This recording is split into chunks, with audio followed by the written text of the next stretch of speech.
Ya, Assalamualaikum warahmatullahi wabarakatuh. Kali ini terima kasih telah memberikan kesempatan untuk melakukan presentasi pada pagi hari ini. Kali ini saya akan menjelaskan tentang algoritma shortest job first primitif. Perkenalkan, nama saya Muhammad Taksir Ridwan dengan NIM 24101109 dan kelas IK24C. Pertama, apa sih itu algoritma shortest job first primitif? Algoritma ini adalah penjadwalan CPU yang memilih proses dengan waktu eksekusi burst time paling pendek atau dijalankan terlebih dahulu. Disebut primitif karena proses baru yang datang dengan burst time lebih kecil dapat menghentikan proses yang sedang berjalan. Namun, karena bersifat primitif, proses yang sedang berjalan bisa dihentikan sementara. Jika ada proses baru yang datang dan memiliki waktu eksekusi yang lebih pendek, jadi CPU selalu memberi prioritas tertinggi untuk proses agar sistem lebih efisien. Yang kedua, bagaimana sih cara kerja algoritma shortest job first primitif dan karakteristiknya? Yang pertama, CPU adalah selalu memilih proses dengan waktu eksekusi paling kecil. Yang kedua, jika ada proses baru datang dengan burst time lebih kecil dari proses yang sedang berjalan, CPU berpindah ke proses baru itu primitif. Dan ketiga, proses yang lama dilanjutkan nanti setelah proses pendek selesai. Adapun karakteristiknya yaitu pertama, berdasarkan shortest remaining time first (SRTF). Yang kedua, cocok untuk sistem tim sharing atau multitasking. Yang ketiga, dapat menyebabkan starvation untuk proses besar. Selanjutnya, apa sih kelebihan dan keuntungan algoritma shortest job first primitive? Yang pertama, kelebihannya itu waktu rata-rata menunggu (average waiting time) lebih kecil dibanding algoritma yang lain. Yang kedua, efisiensi CPU meningkat karena proses pendek, cepat selesai. Dan ketiga, respon sistem terhadap proses singkat menjadi cepat. Dan terakhir, jumlah proses yang selesai dalam waktu tertentu, throughput, meningkat. Adapun keuntungannya itu pertama, respon cepat untuk proses pendek. Sangat cocok untuk sistem interaktif atau real-time ringan, karena proses kecil bisa segera dijalankan begitu masuk antrian. Yang kedua, pemanfaatan CPU yang lebih baik. CPU jarang menganggur, karena selalu mengeksekusi proses dengan sisa waktu terpendek yang tersedia. Dan ketiga, meningkatkan throughput sistem, karena banyak proses kecil cepat selesai, jumlah proses yang diselesaikan per satuan waktu throughput menjadi lebih tinggi. Yang terakhir, waktu rata-rata turnaround lebih efisien.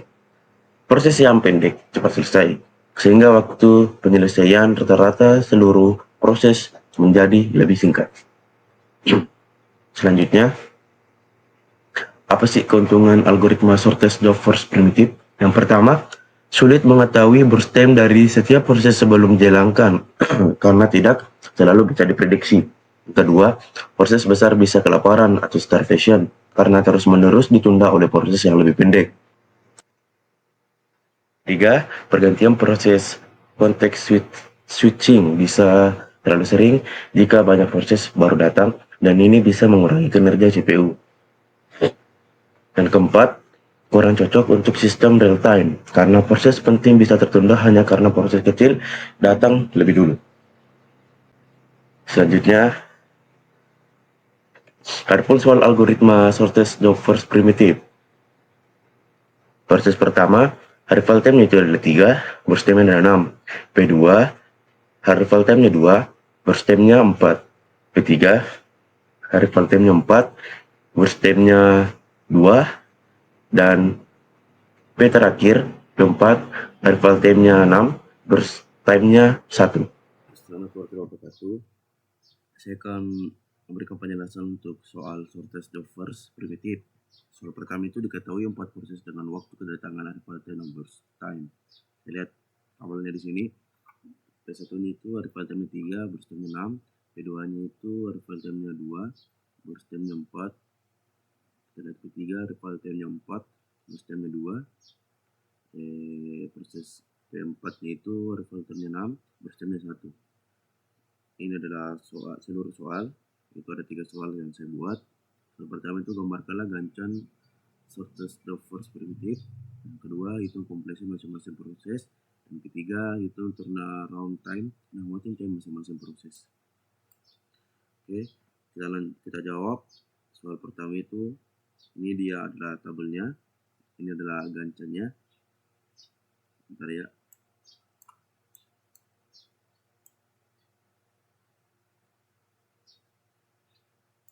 Oke. Mulai dari kosong ke saat itu belum ada, C2 masih kosong. Yang kedua P2 datang, P2 mulai jalan, dan kita lihat P1 nya sudah datang. P2 tetap, ini P2 nya tetap jalan karena burst time itu 4 lebih kecil daripada 1. Baru P3 nya datang, dia P3 nya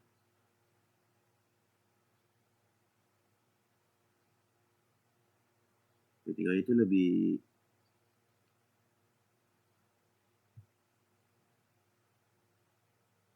P3 itu lebih kecil daripada burst time itu, yaitu 2.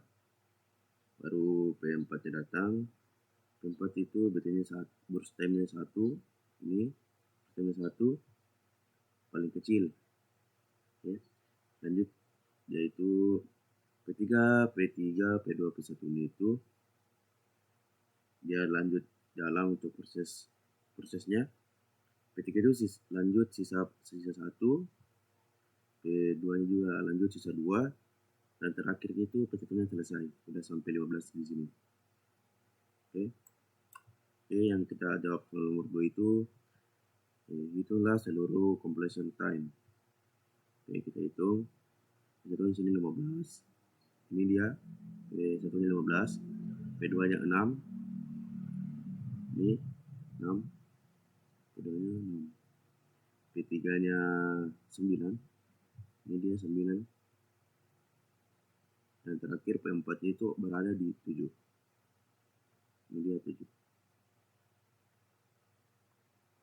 Dan kita lanjut soal terakhir itu menghitung turnaround time THT dan waiting time WT. Kita lihat P1 nya sini 12, THT nya 12, P2 nya 4, P3 nya 5, P4 nya 1.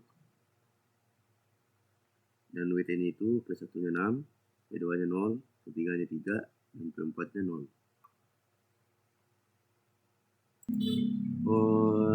Rumusnya untuk menghitung ini semua gitu, CT kurang AT baru TAT kurang DT.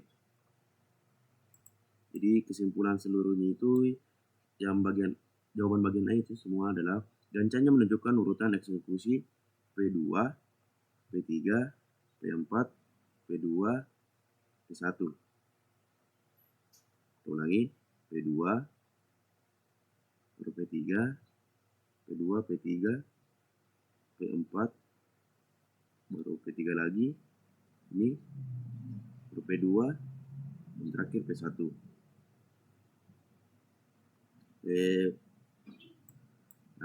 Bagian B, semuanya itu completion time itu CT-nya itu yang pertama itu P1 nya 15, P2 nya 6, P3 nya 9, P4 nya 7. Dan terakhir C-nya itu turnaround time itu P1 nya 12, P2 nya 4, P3 nya 5, P4 nya 1. Begitupun WT-nya. Oke, sekian dari saya. Mohon maaf bila ada kesalahan kata. Mudah-mudahan teman-teman mengerti karena suara saya lagi tidak bagus atau lagi flu. Sekian. Wabillahi taufiq wal hidayah. Assalamualaikum warahmatullahi wabarakatuh.